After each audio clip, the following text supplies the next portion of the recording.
بسم اللہ الرحمن الرحیم۔ السلام علیکم ورحمۃ اللہ وبرکاتہ۔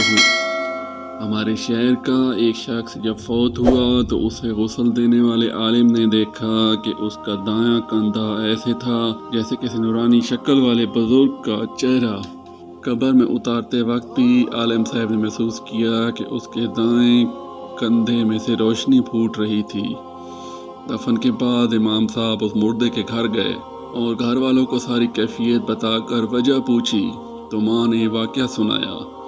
میرا بیٹا جب کالج سے فارغ ہوا تو جلد ہی اسے ایک اچھی جگہ نوکری مل گئی اور ہمیں اس کی شادی کی فکر ستانے لگی۔ اچھی نوکری کی بدولت اس کے لیے اچھا رشتہ ملنا کوئی مشکل نہیں تھی۔ ہمارے پڑوس میں ایک دونوں پاؤں سے معذور لڑکی رہتی تھی جو ہمیشہ ہی ویل چیئر پر رہتی تھی اور بغیر سہارے کے کچھ نہ کر سکتی تھی۔ میرے بیٹے نے کہا، امی مجھے اسی لڑکی سے شادی کرنی ہے۔ میں نے اور بہنوں نے بہت سمجھایا لیکن وہ نہ مانا، کیونکہ اس کے بقول خوبصورت لڑکیوں کو رشتے ہر جگہ سے مل جاتے ہیں، لیکن اس معذور سے کوئی بھی شادی نہیں کرے گا۔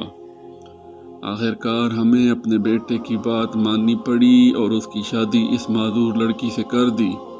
وہ ہر روز اپنا ناشتہ خود بنا کر اپنی بیوی کو کھلا کر آفس جاتا اور واپس آ کر بھی خود ہی سب کچھ کرتا۔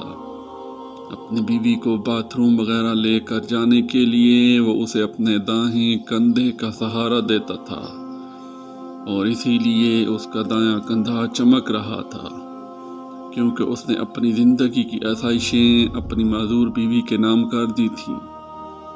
اللہ پاک ہمیں معذور لوگوں کا احترام کرنے اور ان کی ضروریات کو سمجھنے کی توفیق عطا فرمائے۔ آمین۔